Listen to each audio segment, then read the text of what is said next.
अब ध्यान दीजिएगा, प्रिय व्रत का अर्थ क्या होता है? प्रिय माने अच्छा। अपने जीवन में किसी अच्छी प्रतिज्ञा को धारण करना ही प्रिय व्रत होता है। केवल भूखा रहना व्रत नहीं होता। हम तो यही जानते हैं कि दिन भर भोजन नहीं किया तो महाराज हमारा व्रत हो गया। अब व्रत भी अजीब तरीके से होता है। किस चीज का व्रत है? अब भैया अनाज नहीं खाएंगे, अनाज का व्रत है। अब इससे बढ़िया तो आप व्रत ही मत करो, केवल अनाज का व्रत कर लिया और मुंह में जर्दा सुपारी दबा के रख रखी है। यदि व्रत करना है तो इस चीज का व्रत करो, कोई गलत आदत को त्यागने का व्रत करो। अब दिन भर भोजन नहीं कर रहे हैं लेकिन झूठ बराबर ही बोल रहे हैं, अब दिन भर भोजन नहीं कर रहे हैं, इधर उधर की बुराई बराबर ही कर रहे हैं, तो भैया ऐसे व्रत को तो बिल्कुल मत करो, तो ही अच्छा है। व्रत करना है तो अपने जीवन में किसी अच्छी प्रतिज्ञा को धारण करो, गलत आदत का त्याग करो, वही व्रत कहलाता है। वो व्रत नहीं कहलाता कि केवल भोजन त्याग दिया और तो मनमाने आचरण कर रहे हैं। शास्त्र ऐसे व्रत की आज्ञा नहीं देता कि आप व्रत के नाम पर सब कर रहे हैं, बस भोजन नहीं कर रहे, खूब भर भर के सेब अनार अंगूर सब खा रहे हैं, अब कह रहे हैं व्रत है। होता है ना। अब माताएं तो पहले से और कह देती हैं, कल भैया हमारा सोमवार आ रहा है, रात में केले अंगूर सब ला के रख देना, व्रत है कल हमारा। ऊपर से कोई पूछे, अरे बहन कुछ फलाहार वगैरह ले लिया?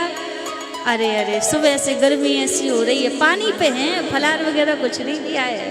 प्रेम से कहिए राधे राधे। एक चीज आपको बता दें, व्रत कोई भी हो, यदि किसी भी व्रत में फलाहार के बाद आपको डकार आ गई तो व्रत वही खंडित हो जाता है। फलाहार भी उतना लीजिए कि आपको डकार ना आए, उतना ही खाइए।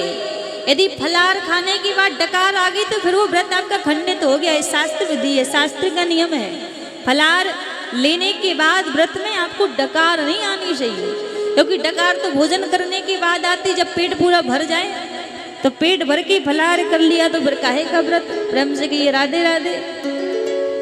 तो व्रत, प्रिय व्रत का मतलब यही होता है, जीवन में अच्छी प्रतिज्ञा को धारण करना ही प्रिय व्रत होता है। अब इनके दूसरे पुत्र का नाम उत्तानपाद। महाराज उत्तानपाद की दो पत्नियां, एक का नाम सुनीति महारानी और दूसरी का नाम सुरुचि महारानी। सुरुचि के कहने पर राजा उत्तानपाद ने सुनीति को घर से बाहर निकाल दिया। अब सुनीति गर्भवती थी। सुनीति ने अपने मन में विचार धारण कर लिया कि मेरे गर्भ से जो बालक जन्म लेगा उस बालक को यशस्वी बनाऊंगी, तेजस्वी बनाऊंगी, तपस्वी बनाऊंगी। अपने मन में विचार धारण कर लिया। और महाराज जानते हैं, बालक का प्रथम गुरु उसकी माँ होती है। माँ चाहे तो बालक को संत बना दे, माँ चाहे तो बालक को चोर डाकू लुटेरा बना दे, क्योंकि बच्चे का प्रथम गुरु उसकी माँ ही होती है। जब बालक जन्म लेता है तो वो एक कोरे कागज की तरह होता है। वो गुण अवगुण कुछ भी नहीं जानता। वो जैसा हमें देखता है, जैसे हमारे कर्तव्य कर्म को देखता है, वैसे वो बालक बन जाता है। आज